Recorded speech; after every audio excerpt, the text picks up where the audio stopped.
hero with no powers, a little girl with a family sword, and one loyal dog running out of time under an alien sun. Can she save him before the clock hits 0 on a planet full of monsters? The movie begins on a quiet workshop world, far out in the stars. A master craftsman lives here, and he keeps his life's work locked away in a shed out back. Today, that quiet is about to break. Brigands land at his door, a gang of armored raiders. Their leader has come for the swords, and the old man knows resistance is pointless. He decides to just give them what they want and hope they leave. The leader is Creme of the Yellow Hills, a name spoken with fear. Therefore, the swordsmith hands over everything, calm and steady, praying these raiders will simply take the steel and go on their way. He shows them the shed full of handcrafted blades, forged from the strongest metal in the galaxy. You have what you want, he tells them. Now leave. But Creme is not a man who is satisfied so easily. Creme does not only want the swords, he wants the girl of the house too. Therefore, in one cruel moment, this quiet family is torn apart, and a young survivor is left standing alone in the wreckage of her whole world.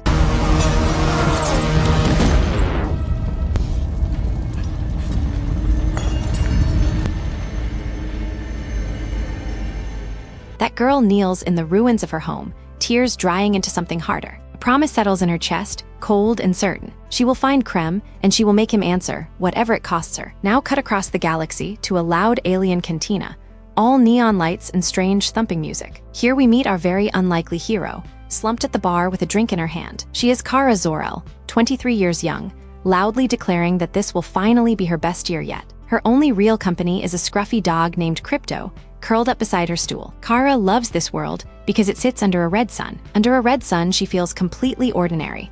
And for her, ordinary feels a lot like peace. Maybe this is home, she wonders aloud. Maybe she belongs here. She announces herself as Ruthai Marai Knoll of the Danascha clan. She stands on a chair so the whole room can hear her, and she has come with one single purpose. Ruthai wants revenge on Creme, the brigand who took her innocent and honorable family. She needs a skilled tracker to hunt him down before he can escape their planet. And she has picked Kara for the job, but Kara waves the whole thing off. Under this red sun, she has no powers at all, she explains. Not my monkeys, she mutters, and not my circus. She just wants to finish her drink in peace. Ruthai offers her father's own sword as payment, a blade made by the hands of Elias Knoll. It is beautiful, and it is the only thing she has left in the world. Still, Kara shakes her head. It's you, after I use it to take Creme's life.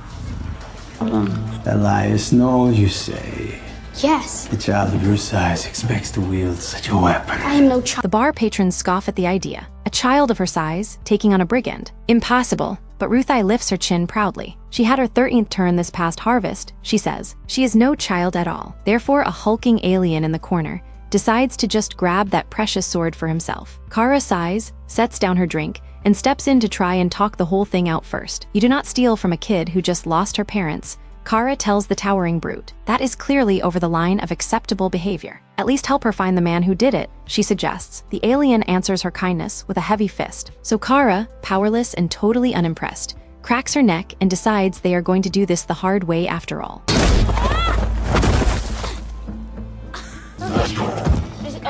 Okay, give me a second, I'm a little... No. When the dust finally settles, the giant beast is flat on the floor, and the sword is back in Kara's hand. Even with no powers at all, this woman simply does not lose a fight. The next morning, a call finally comes through her screen. It is her cousin Clark, calling all the way from Earth, gently checking in on how she is really doing out there. Clark worries that she keeps running off-planet, and that she will never find her people this way. Kara just laughs it off. She says she has no people, and deep down she believes it completely. Across town, the brigands are quietly loading a stolen ship. Its holding cells packed solid with captured girls. Creme is desperate to get back into the sky before anyone can stop him. Then Kara spots her own ship lifting off the planet, climbing fast into the clouds, and her stomach drops all the way to the floor because Krypton was sleeping soundly inside it. She sprints after the ship, screaming her dog's name, but it climbs far out of her reach. When it is finally gone, poor Krypton is left behind on the ground, and something is very, very wrong with him. A local healer examines the trembling dog with worried hands. He has been hit with a cruel brigand toxin called Redimer, she explains. Slowly, painfully, it will stop his heart for good. There is only one cure in the whole galaxy. The brigands carry the antidote on their own bodies, dangling relief to their captives in exchange for money or secrets or whatever else they happen to want. To risk accelerating the effects of the toxin. The brigands, they use it, getting relief in exchange for money information. So Kara asks how much time her dog has left. The healer holds up 3 fingers. 3 moon raises. 3 short days. That is the whole clock now, and it is already ticking down. Kara presses her forehead gently against her dog. Home is wherever you are, buddy, she whispers to him. And you do not get to give up on me, you hear. 72 hours. She will not lose him. Therefore, she finally understands the truth. To save Crypto, she has to catch the very same brigands that Ruthai has been hunting all along. Their 2 paths are now one single road, but their goals crash right into each other. Kara wants only the antidote and nothing more. Ruthai wants Creme to answer in full for what he did to her family. Kara warns the girl to stay out of her way. Kara tells Ruthai to stay behind and watch over the sick dog. 72 hours, she repeats to Crypto one more time. Then she pulls herself together and sets off to find any ride heading into space. She boards a rickety old space bus, crawling with the strangest alien passengers you have ever seen. The grumbling driver waves her aboard, and Kara pretends to believe the welcome is a warm one. She has barely settled into her seat when a very familiar little face pops up in the aisle. Ruthai has snuck aboard the bus, flatly refusing to be left behind to babysit a dog. Maybe give us all a break from that hookah. Okay.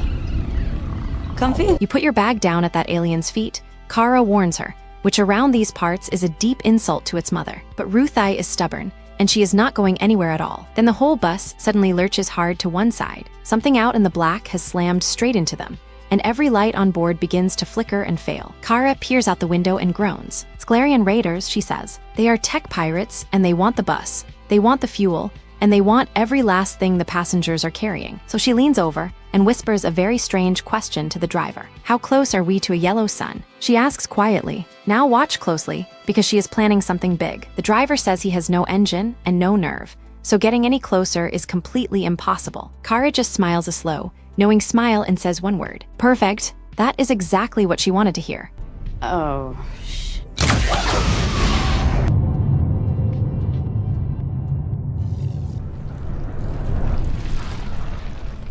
She grabs the crippled bus with her bare hands and hauls it, aiming the whole thing straight toward that distant golden star. The raiders start to panic. She is flying them right toward the sun. The warm yellow light floods across her skin, and everything Kara has been hiding away, all of it, comes roaring back to life inside her at once. Under the yellow sun, Kara is no longer ordinary. Her strength returns like a rushing tide.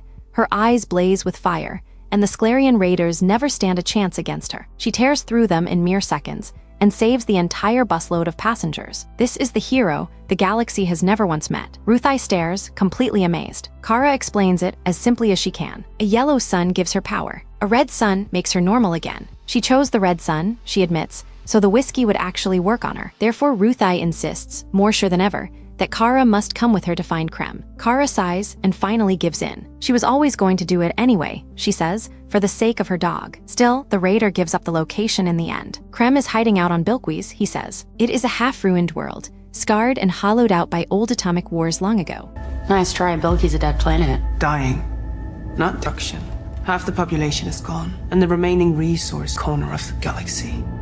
Filth. Like the Bilquis draws the very worst of the galaxy to its surface. Brigands scavenge the ruins for girls, taking them to serve their all-male race. Hearing that, Kara's whole face goes cold and hard. The other one is her cousin, a man that everyone calls Superman. She just calls him Clark, and that, at long last, makes her Supergirl. Not Superwoman, she corrects. Supergirl. On Bilquis, the pair slip quietly into a smoky lounge, where a singer croons an old and sorrowful tune. Every hungry eye in the place slowly turns to fix on young Ruthai. The owner sizes up the girl like a piece of merchandise. She is worth a lot around here, he says smoothly. Let me simply have her, and the two of you can walk out of here alive. So Kara offers him a bet instead, a simple arm wrestle. If he wins, he can have them both. If she wins, he tells her exactly where the brigands are hiding. The whole bar leans in to watch. Deal.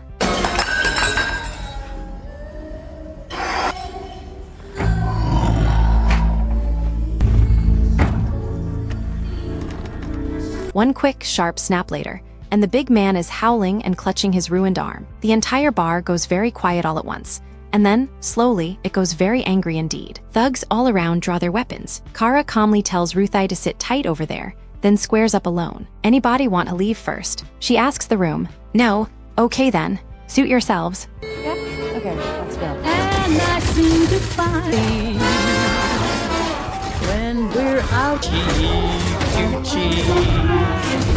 She wrecks the entire room while the singer just keeps on crooning, never missing a note. Ruthai is left stunned in her seat. That was your idea of being discreet. She asks, "You broke that man's arm." In the wreckage, a friendly local named Merrick steps up alongside Bomber, offering to point the pair toward the brigands. Kara is grateful for the help, but she stays quietly wary of these two. Then the whole mood in the room suddenly curdles. A huge, menacing figure fills the doorway, and the entire bar freezes solid with fear. It is Lobo, and everyone here clearly knows that name. Kara quickly warns Ruthai to keep quiet and to avoid all eye contact. Lobo is an immortal bounty hunter with a full god complex. She whispers, he ended his own entire planet. He is not a fun guy. Lobo is on the hunt for a brigand named Drom Baxton. Red Mohawk, ruined left eye, he growls to the barman. He wants that big bounty on the man's head, and he wants it very badly. But Merrick steps back in with a fresh offer. Come to our home and meet a friend who truly knows the brigands. It is simply not safe for young Ruthai out here on the open streets. Clark is a total nerd. Kara admits with a fond little smile. He sees the good in everyone he meets. She, on the other hand, only ever sees the truth. His heart stayed light. Hers never quite did. And as she speaks, the story slips gently back into memory, all the way to the world that first made her. Her father Zor-El and his brother Jor-El once tried to warn the ruling council of what was coming. No one listened. My father and his tried to warn the council of what was coming. One terrible night, the ground itself begins to shake and split apart. Zor-El tells his wife the planet's core has grown too unstable. It will erupt in mere minutes now. They have to go. Kara's mother, Allura, clutches her family close as the walls splinter and fall around them. This is the last night of the only world any of them have ever known. Everything is ending at once. In the chaos, brave Jor-El sends his infant son, Kal-El, away in a tiny escape pod. The very boy some had feared would one day conquer worlds. That small child grows up to become Superman himself.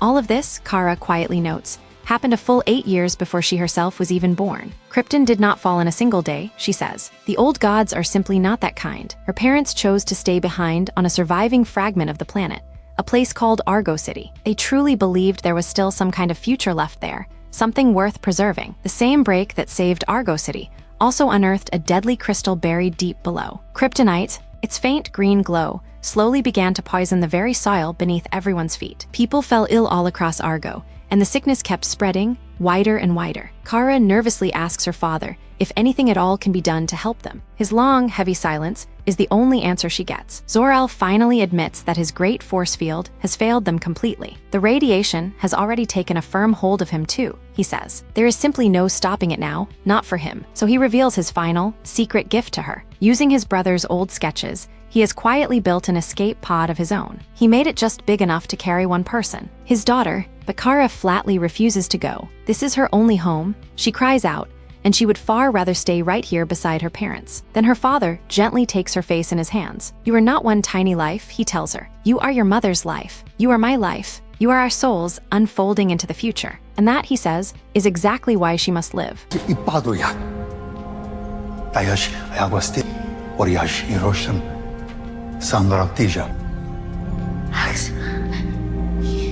Before the very end, her mother asks her for one simple promise. Just be good, she says. Being good does not mean you cannot be tough. It does not mean you have to be nice, but you must always be good. Her father adds his own charge on top of that. Where she is going, he tells her, she will have enormous power one day, and she must use all of it for one single, important reason. Use it to protect those who cannot protect themselves, Zor-El says firmly, and always trust yourself to know what is right, Kara. Those are the last true lessons he will ever get to give her. Then the pod seals shut with a hiss, and the launch fires her up into the endless stars. We are with you, her parents promise softly, as her entire world falls away far behind her forever. Back in the present, aboard the inn, Kara turns to Ruthai. So when I say that I know your pain, she says gently, I am not just making it up, kid. Grief is a heavy thing to carry. It never fully lifts, but back at the inn, the warm welcome quickly curdles into something else. Merrick presses a bitter homemade drink on Kara, insisting warmly that it is a treasured old family recipe. Drink, they say. Kara asks how these gentle hosts truly know the brigands so well. The answer chills her to the bone. The brigands come here, they admit, and they take the local girls away from their families. No, the brigands. Brigands come here, take girls. They Go. The brigands took American Bomber's own beloved daughter, Sarna, and now, in their Monetizing your movie content has never been easier. Upload your video, get a full recap and 10 shorts.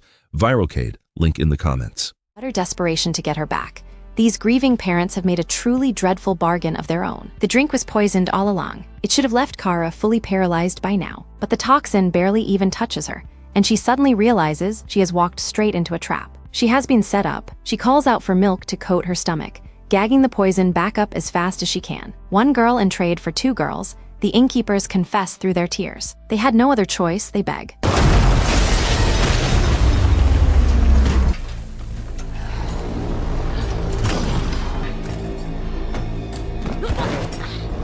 The door bursts wide open, and there at last he stands. Creme himself, come in person to collect his prize. You found me, Kara jokes weakly, still half sick from the poison in her gut. Give me a second. Creme swings a heavy fist, and even weakened, Kara throws down hard against him. The whole quiet little inn explodes into a wild brawl of flying fists and shattering furniture. In the middle of the scramble, Creme taunts her cruelly. You dropped your puppy's antidote. He sneers, dangling the one single thing she came all this long way to find. Kara lunges for it, therefore the whole moment splits violently in two. Creme's men seize hold of Ruthai and haul her away kicking, while she screams Kara's name over and over into the dark. The brigands try to herd their captured brides out into the night, and the whole place erupts at once into pure panic, screaming, and the thunder of running feet in every direction.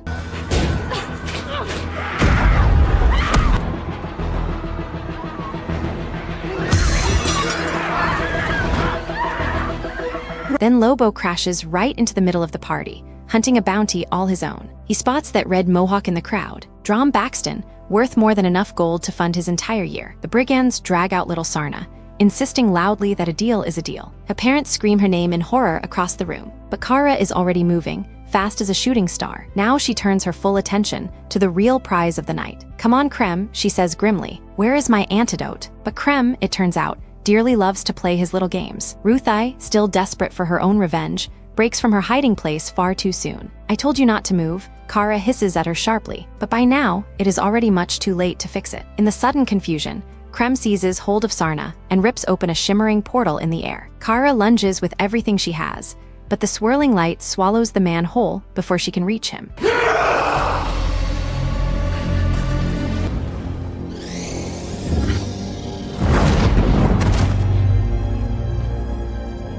The portal snaps shut with a crack. Creme is gone, and he has taken poor Sarna along with him. Ruthai rounds furiously on Kara, blaming her for holding back when she should have finished it. Why does he get to just walk away? Ruthai demands hotly. Look at all the suffering he leaves behind him. But Kara will not let the young girl chase down a revenge that will only ruin her. It will haunt you for the rest of your whole life, Kara warns her gravely. You think ending him makes the pain smaller? She asks. It does not. It only ever makes that pain grow bigger inside you. So the only alternative is to be like you. Ruthai fires right back at her, drinking yourself numb all the time, so that you never once have to actually feel anything at all. The words are sharp. The accusation lands on Kara like a hard slap across the face. Then go find your own way through that portal, all by yourself. Kara snaps at her. And so the two of them part ways, both of them angry. Alone once more, Kara corners a slippery little alien and shakes it for answers. I have less than a day left to save my dog, she growls at it. So tell me right now where the brigands are hiding.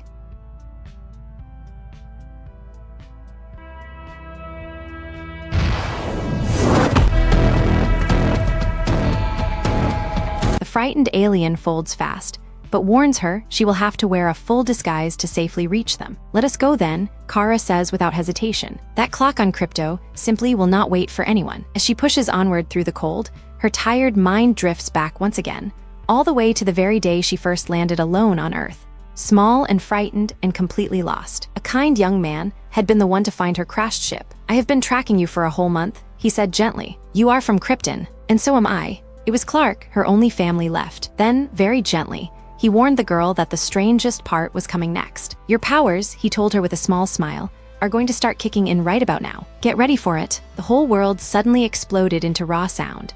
Every horn and every siren crashing over her senses all at once. How can this place ever be my home? The frightened young girl wondered, overwhelmed. Kara is now a prisoner herself. The brigands have trapped her on a world that orbits a green sun, and green light, it turns out, is the one thing in the galaxy that can truly undo her strength. Ruthai brings her a gift she found along the way. Creme had left Kara's ship behind on Bilquis, and tucked inside it was a suit. "It is just a stupid suit," Kara says weakly, too tired to hope. Then all at once, her voice cracks and breaks. "My dog," she whispers into the dark. "My Crypto, and I am not even going to be there to say goodbye to him." It is the lowest she has ever been. Kara, don't freak out.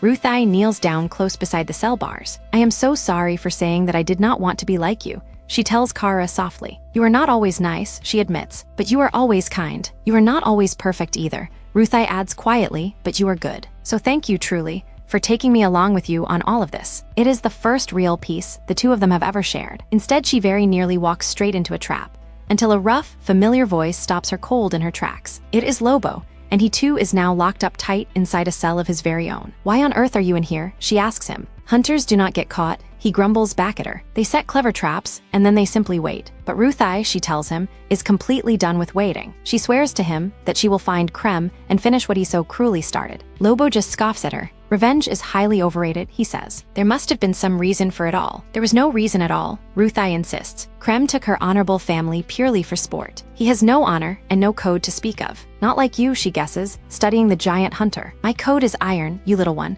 Lobo answers her seriously. "I hunt only for money," he says, "and never once for sport. And no matter what, I never, ever go back on my given word." That much is true, so the angry guards drag the hunter off with one chilling promise on their lips. This one, they say coldly, does not last past the very end of the day. Now everyone is running out of time at once.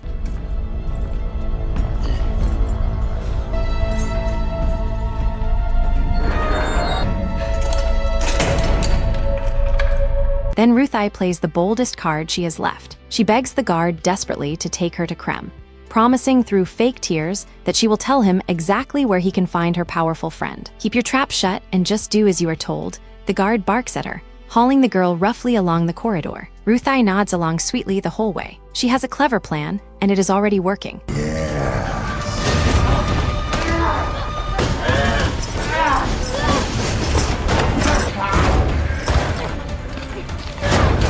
In a sudden flash, the girl turns hard on her captor and drops him flat to the floor. Lobo howls with pure delight from his cell. "You are a little savage, aren't you?" He laughs. "I knew you had it in you. Where you are going, you will have enormous power," Zor-El had once told her. "Use it to protect those who simply cannot protect themselves." His voice steadies her, even now, even here. Therefore, something deep inside Kara flatly refuses to fade away. She looks over at that colorful suit, the one made so that everyone would know they are good. And slowly, she reaches out for it. Meanwhile, Ruthai and Lobo reach Creme's roaring stronghold, packed wall to wall with cheering brigands. And the small, brave girl walks straight into the very center of that pit without flinching. "I heard you were calling for me from down there." Creme grins, looming huge over the tiny figure below him. Ruthai stares the monster down without so much as a single flinch or a step back. "Do it then," she dares him boldly. "Better make it quick." She has offered herself up as bait, betting absolutely everything she has on a rescue that may or may not ever actually come for her.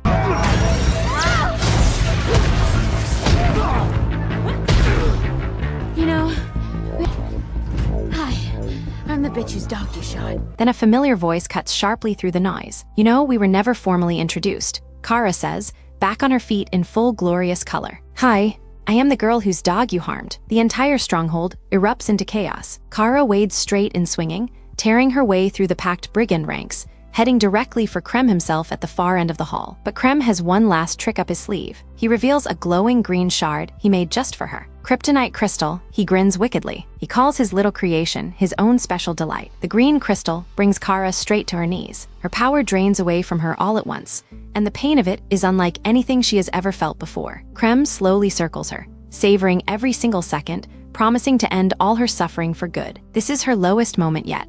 The hero broken and gasping on the cold floor. And then behind him, a door swings wide open. Lobo bursts into the hall and drags Creme's brutal ally Drom Baxton down hard to size. "Got you at last, Bastich," he cackles with glee. "Travel size is always so much easier to carry," he adds.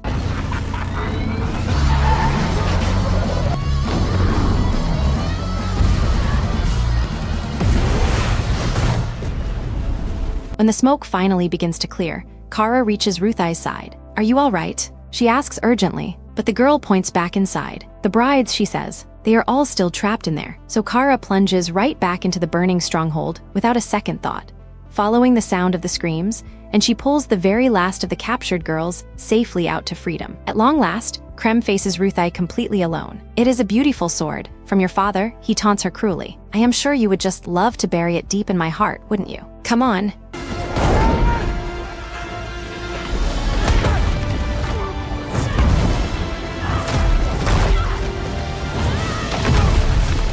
Kara knocks Creme down and pins him there against the ground, and the whole roaring fight goes suddenly quiet around the trembling girl and her raised sword. This is the moment she has waited for. Ruthai steps slowly forward. "May this blade finally put an end to all of the suffering you have caused," she breathes out. And this time, Kara does not move to stop her. She only speaks. "I will not stop you," Kara tells her gently. "But if you do this thing, it will not take your pain away from you. You will have to carry him with you every single day for the rest of your whole life. Your heart is still good, and it is still open," Kara pleads with her. "So show him who you truly are. You are Ruthai Marai Knoll, proud daughter of the Danishja clan. Remember that now." Therefore, slowly, the sword lowers. Ruthai chooses mercy over rage, and all of her fury finally breaks apart into deep, shaking tears. Kara holds the girl close. "I wish it never happened," she whispers. "It is okay now," Kara says gently. "You are going to walk away from here before you change your mind." "Okay." And so Ruthai, at long last, walks away from Creme completely clean, her soul still whole. "That one is for my dog," she tells him quietly. "And this one is for what you did to that little girl." And with that, Creme's long and cruel reign of fear is finally, completely over for good.